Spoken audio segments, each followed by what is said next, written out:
Okay, students, next part is the salsa.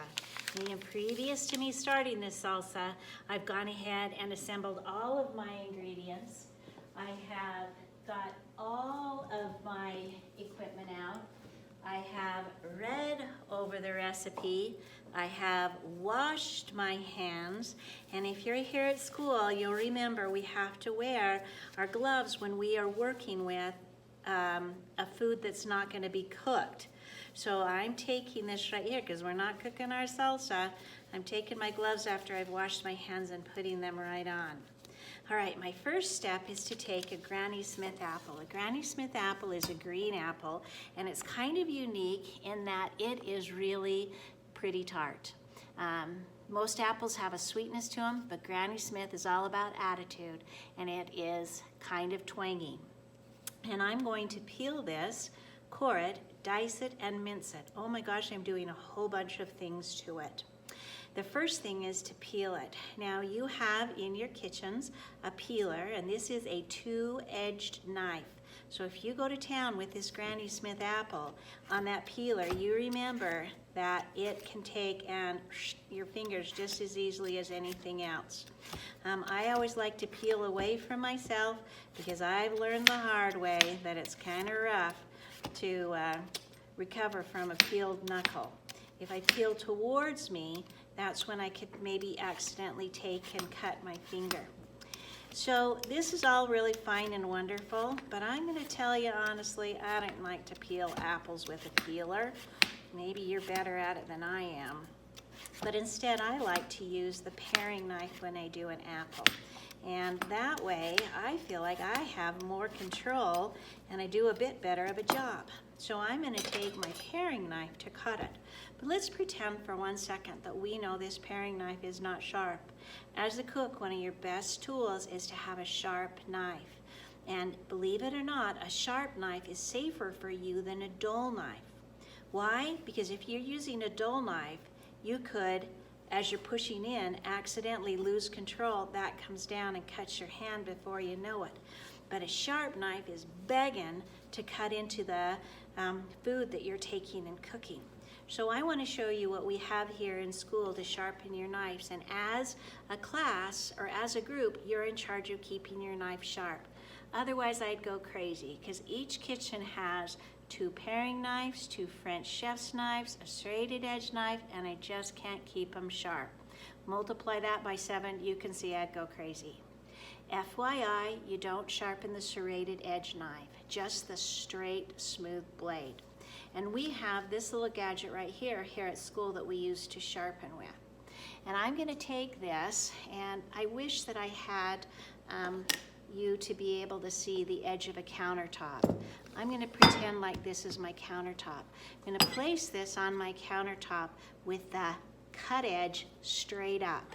I'm going to hold it securely with my left hand, and with the tip hanging over about 1 to 2 inches, I'm going to take my knife sharpener, can you see that little V? And I'm going to run it along that blade of that knife. And I'm going to do it, oh, this one actually could use a little bit of help. This one I'm going to do probably about 5-6 times, and I'm going to do it until I can't hear or feel a tickety, tickety, tickety, tickety, tick. Notice I'm going only one direction, and that's from the handle end to the tip and off. I'll do that 5 or 6 times till I can't feel any resistance, and then call it good. I'm going to do the same thing while I'm at it right here with my French knife. Okay, I'm going to put my blade up, and then I'm going to use this. See how that black strip of plastic is going to protect my fingers? And oh, this one's a lot better. I hardly have any resistance at all on this. Just run that along, and then I've sharpened the knife. Now there could be some little metal filings, so I'm going to, you know, that I took and sharpened off. I'm going to run over to my sink and just rinse them real quick, because nobody wants to have metal filings inside of the food that they eat. That would be kind of dangerous. All right, so now I'm going to take my paring knife, and you can see I'm just laying that flat on my apple, and then I'm just going to follow the skin in a circle all the way around. I'm just trying to keep a small bit off the top, just a small bit of apple am I cutting off till I have that apple all the way pared, in this case, or peeled. All right, I'm gonna run this over to my garbage can if you don't mind, and throw this away. It's in my way. Before I get to my next step, after I've peeled it, my instructions tell me that I'm going to core it.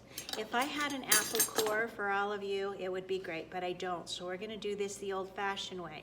Using your French knife, I want you to put your thumb and your finger, this thumb right in the middle of that blade, and the pointer finger is gonna stabilize this other side.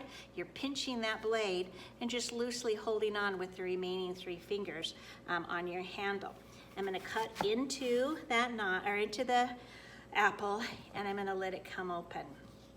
At this point, I'm going to cut it into quarters. You with me? I've cut this all into quarters, and now I'm gonna expose the core. To cut the core, I want you always to be cutting away from yourself. I'm gonna cut this tip and top, and then I'm gonna cut halfway. Can you see that? And then I'm pull out that blade, and I'm gonna go the other halfway. And then I end up having kind of like a jig-jag jig. Do you see that where I've cut? I'm gonna do that to the rest of my quarters. I'm gonna cut down. Those are the ends, so I go up, straight, down, and now I'm going to cut that middle section out. I don't want the core because I don't want to eat the seeds. I don't want to eat the pithiness. Get rid of that, any extra skin that might be there. Again, I'm always cutting away from myself, cutting into the cutting board. I don't want to see anyone holding and cutting in their hand. You might get away with it, but not always. It's eventually going to get you. Just a touch right there. I'm going to cut off. Then I'm going to take and do the same thing here, cutting into that apple, removing the core. All right, that becomes all garbage. Now, after I've cored it, it says I'm going to dice and mince. We are not making a fruit salad. We are making a salsa. And in salsa, you know, everything is little teeny tiny. So I'm cutting these into about 6 slices each, or as small as you can get them. Then I'm gonna cut these in small pieces this direction.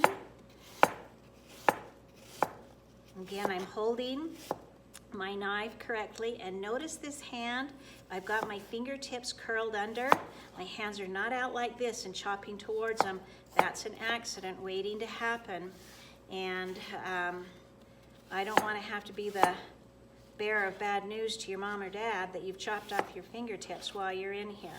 Now, I've gone ahead and moved my fingers so that they're arching over because I started to feel uncomfortable. If ever you feel uncomfortable, I got a seed right there, do you see that? If ever you feel uncomfortable, that's your brain saying, hold on, hold on. Again, I'm gonna try to do this claw thing. And we'll do a lot of cutting where we are using the claw. And actually what ends up happening is rather than the blade coming close to my fingertips as I'm cutting close, it's gonna hit my knuckle high up. And my fingertips tucked underneath are out of the way and they'll never get hurt. Now, students, I'm gonna be honest with you. The apple that I got, that was ordered for me, is a gigantic one. So I think that I am not gonna do all 3 quarters. For you, I'm gonna go select your apple. So you're gonna do the whole entire apple. But you'll go through the same procedure for all 4 sections that we just did. But this is just down to the first little bit of getting it small. We wanna get it even smaller. Because right now my pieces are still pretty big. That to me is fruit salad size, don't you think? I gotta get them smaller. So I'm gonna take my French knife, I'm gonna put all of my apples here in the middle, and now I'm gonna do a rocking motion as I chop. I can put 1, 2, or 3, and I'm just gonna start going through my apples like such. And notice, I'm kind of doing like a wave.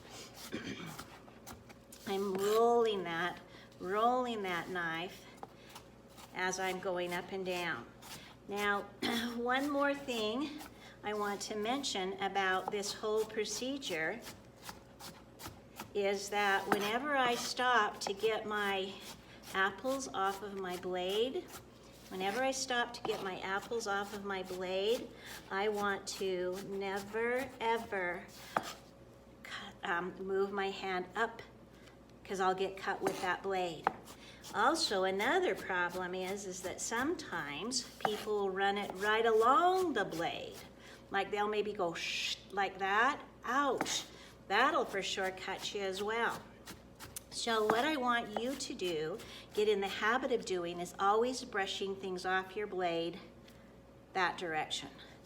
You're never going to run the chance of getting cut if you brush it from the dull side off the sharp side. Okay, after you've got these kind of small, and you can go pretty fast with this, after you've got that pretty small, after you've got these pieces pretty small, that's called a mince.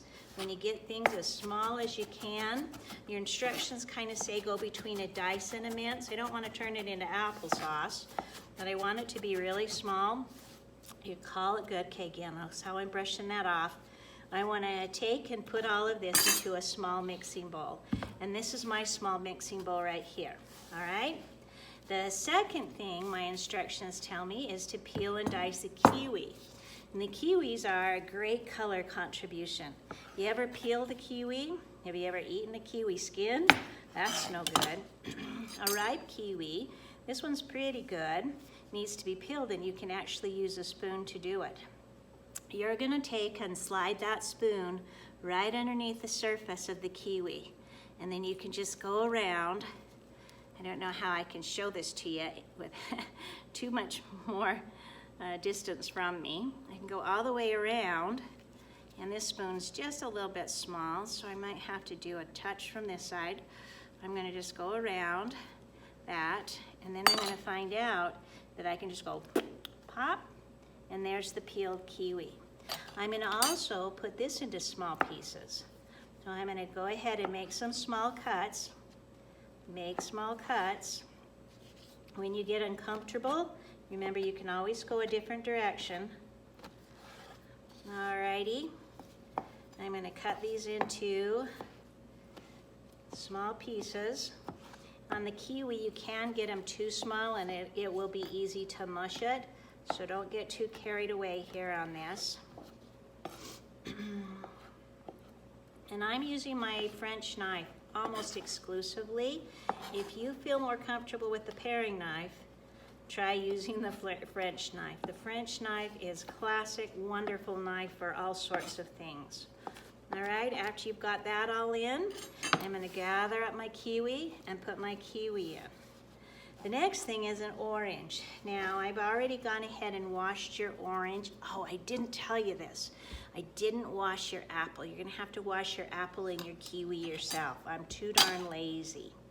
I'm gonna take my orange now, and I'm just gonna use half of it, and I gotta peel this. You go, what? You just cut that the wrong way. Check this out. I'm gonna cut off the end of my orange, and I'm just gonna use my French knife, and I'm gonna cut off the peeling, because I really don't want the extra amount of orange in there. Can you see how cool that is? And I'm gonna treat it like it was not ever anything I would cut into sections. You might want to take and remove the center spot right there, a little bit of something weird. And then I'm just gonna, if it's got a little bit of membrane still on it, no biggie. Cut this into slices about 1/4 of an inch thick.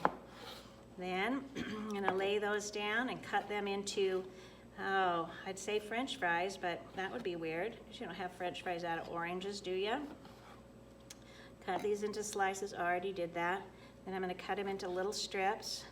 And that French knife's just begging to cut that orange. I'm not putting any weight into it.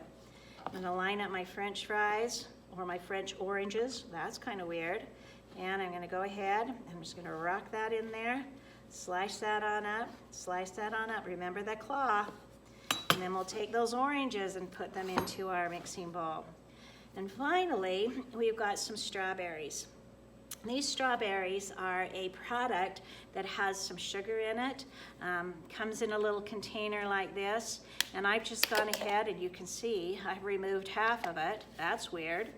And I've put it into this cereal bowl. And in this cereal bowl, I'm gonna take my kitchen shears, and before I do anything, I'm just gonna start just kind of like chopping this up. Just chop, chop, chop. It's kind of weird, I know. And it's slightly frozen, but I'm trying to get my strawberries into smaller pieces. Could I put this on the cutting board? Yes, but I'm afraid as it melts, and depending on how frozen it is when I give it to you, as it melts, it'll make a mess all over. So keep it just in this small cereal bowl and use your kitchen shears and just kind of cut, cut, cut, cut, cut. All right? Then we're to the fancy part. I'm gonna take this last little bit and put those strawberries in there with it, and we're gonna do a fold in. Do you remember folding in? Folding in means that you're gonna take and stir up and over, up and over, up and over, and you're gonna do this until everything is nicely combined. Alrighty? So you'd have to be a touch patient with it. Okay, after you get this, now I know this looks weird. You said, what the heck? Remember, we're trying to make a fruit salsa. Up and over, up and over. Here we go, up and over. You can see the strawberries, you can see the apple, you can see the oranges, you can see the kiwi. And there, my friend, is a lovely salsa. What? Now, to serve it, I would make a recommendation. Let's go ahead and get a clear little small cup. You'll divide this between the people in your group. Put it in the cup, because otherwise it's gonna run all over everywhere. We'll put that on a cup. We'll grab a couple of our chips and place that around our fruit salsa. And then, my goodness, my friends, a treat to be had. You're gonna take one of those. Oh, Mrs. Wiscomb can't handle it. Gonna scoop a bunch of that salsa up. And then yum, yum, yum. It's going in my mouth, my friends. Enjoy your cinnamon tortilla chips with strawberry salsa. Oh, yum. Yeah.